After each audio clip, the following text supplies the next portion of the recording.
కాసేపట్లో BRS party senior నాయకులు గెల్లు శ్రీనివాస్ యాదవ్ గారు రాబోతారు. అదేవిధంగా కాంగ్రెస్ నుంచి కూడా ఇందిరా శోభర్ గారు కూడా రాబోతున్నారు. ముందుగా రామ్మోహన్ రావు గారు మీ దగ్గరకు వద్దాం.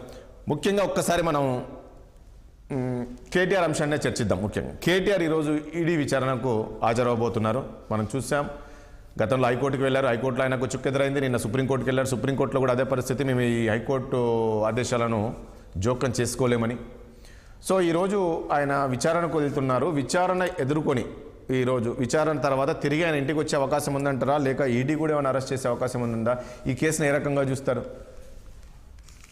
ప్రకాష్ గారు, మీకు అట్లాగే స్టూడియోలో ఉన్న మిత్రుడు న్యాయవాది రాడు శ్రీనివాస్ గారికి, అట్లాగే రాబోయే మిత్రులందరికీ నమస్కారం. 60 ప్రేక్షకులకు కూడా గత 3 రోజులుగా మనం మాట్లాడుకోలేదు కనుక అన్ని కలిపి భోగి, సంక్రాంతి, కనుమ సందర్భంగా ఇవాళ ముక్కనుమ అందరికి శుభాకాంక్షలు మన 60 ప్రేక్షకులకు కూడా.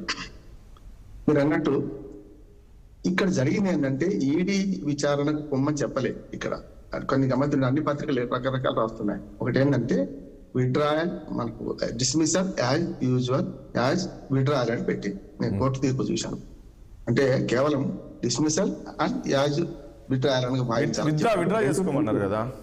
అదే వీలు కోరి వాళ్ళు చేసుకోమని డిస్మిస్ చేస్తా అనే లెవెల్కి వచ్చిన తర్వాత ఎట్లా డిస్మిస్ అయ్యే కేసు అయితే మళ్ళీ దారులు మూసుకపోతాయి కదా అని కేటీఆర్ న్యాయం అంటే ఒక పిటిషన్ పెట్టుకున్నాను. అయ్యా మీకు డిస్మిస్ చేయకండి, మాకు విడ్రాయల్ చేసుకుంటాం. విడ్రాయల్ కూడా ఒప్పుకోలేదు కోర్టు. ఒప్పుకోకేమన్నదని డిస్మిసల్ యాజ్ విడ్రాయల్ అని రెండు కలిపి పెట్టింది. చాలా మంది ఏ పత్రిక ఆ పత్రిక వాళ్ళకి అనుకూలంగా వ్యతిరేకంగా రాసుకుంటారు. జరిగింది డిస్మిసల్ యాజ్ విడ్రాయల్ పెట్టారు. శ్రీనివాస్ గారు కూడా బాధించారు. ఇక్కడ ఏంటంటే మనకు 2 విషయాలు మాట్లాడుకోవాలి. ఇవన్నీ అంతం కాదు, ఆరంభమే. ఇవన్నీ కూడా లొట్టపీస్ కేసు గట్టిగా మారిందని నేను ఇవాళ వ్యాసం రాశాను. లొట్టపీస్ కేసు అనేది గట్టిగా మారిందని లొట్టపీస్ చెట్లను కూడా తీసేస్తాం వీల్లేదు. కొన్నిసార్లు పనికి వస్తాయి, ఈతకు కట్టుకోవడానికి. కానీ పొగ పెడితే మాత్రం చాలా కష్టం. ఎందుకంటే లొట్టపీస్ చెట్లు 2 రకాలు. ఒకటే పనికిరాదు అనుకుంటాం మనం, కానీ ఒకవేళ పొయ్యిలో పెడితే మాత్రం ఆ పొగతో మనకు కళ్ళు పోతాయి. అందుకనే ఇవన్నీ చూస్తే మనకి ఏంటంటే లొట్టపీస్ కేసు గట్టిగా మారుతుంది అని నేను అనుకుంటున్నాను. ఎందుకంటే దానికి అవసరమైన ఆధారాలు చేయమని. ఇక్కడ హైకోర్టులో కొట్టివేత కూడా విచారణ జరగనియండి అని కొట్టేసిండు అంతే. అంటే ఏ కొట్టేసిండ్రు? విడ్రా మన ఏదైతే మనకు స్క్రాచ్ పిటిషన్ కొట్టేసిండు అంతే, అంతవరకే. దాని మీద పోతే హైకోర్టు ఆర్డర్ల మీద జోక్యం చేసుకోను విచారణ కొనసాగించండి అంటే ఇది కొత్తదాని కాదు. చాలా కేసుల్లో గతంలో చంద్రబాబు నాయుడు కేసుల్లో కూడా బిడ్రాయల్కి ఒప్పుకోలేదు కోర్టు. ఇదే సుప్రీంకోర్టు ఒప్పుకోలేదు. చాలా వాటిలో బిడ్రాయల్కి ఒప్పుకోవడం లేదు, అంటే స్క్వాష్ ఒప్పుకోవడం లేదు. ముఖ్యంగా స్క్వాష్ పిటిషన్ అలా కూడా చాలా రేరు. అంటే 100కి 100 కేసుల్లో ఒక 20-30 కేసులు జెన్యూన్ ఉండొచ్చు. మిగతా 80లో కూడా ఇంకోటి సెలబ్రిటీస్ కేసుల్లో అస్సలకి ఒప్పుకోరని అంటున్నారు. కానీ వాళ్ళ అట్లా కాదు రామ్మోహన్ రావు. నేనేమంటానంటే సరే అదంతా వేరు. ఈ రోజు జరిగే విచారణ ఏ రకంగా ఉండేది? ఇప్పుడు మొన్న మనం చూసాం ఏసీబీ విచారణ అన్నప్పుడేమో ఇక కేటీఆర్ వస్తారో రారో బయటకి అనేది అనుకున్నారు. తర్వాత ఒకవైపు ఏంటి కాంగ్రెస్ కక్షపూరితంగా చేస్తుంది అనేది. సో అదంటే ఇప్పుడు ఈ ప్రభుత్వం పరిధిలో ఉంటుంది కాబట్టి అనుకున్నాను. ఈరోజు ఈడీ అనేది విచారణ జరుగుతుంది. ఇది అనేది కేంద్ర ప్రభుత్వం ఎట్లా ఉండే అవకాశం ఉంది? ఈ ఈడీ విచారణలో ఆయన బయటకు వచ్చే అవకాశం ఉంది. నేను ఇంతకుముందు అన్నట్లు అరవింద్ కుమార్ని అయితే విచారించారు, ఐఏఎస్ ఆఫీసర్ను. పూర్తిగా ఆయన సమాచారం ఇచ్చినట్లు కూడా తెలిసింది. ఈజీకి కూడా కాస్త పని కూడా ఫ్రీ అయినట్టుంది. ఈ అంశాలన్నీ కూడా ఈరోజు కేటీఆర్ను విచారించే అవకాశం తెలుస్తుంది. అంతే. ఇప్పుడు ఆ ఏసీబీ పెట్టిన కేసుల్లో A1, A2, A3 ఎవరు వాళ్ళనే వీళ్ళు కూడా పిలిచిండ్రు. ఇవాళ పోతున్నాడు.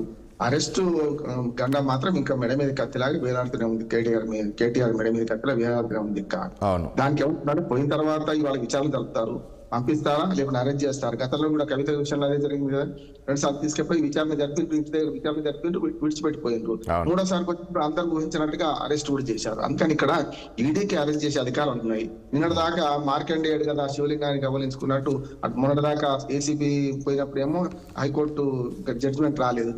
ఇవాళేమో జడ్జిమెంట్ ఆల్రెడీ ఈ మధ్యంతర ఉత్తర్వులు ఇచ్చేసింది. దీని మీద ఇదిగా బిడ్డ మన కొట్టివేద్దాం అనే మాట వచ్చేసింది. కనుక సుప్రీంకోర్టు కూడా పెండింగ్ లేదు.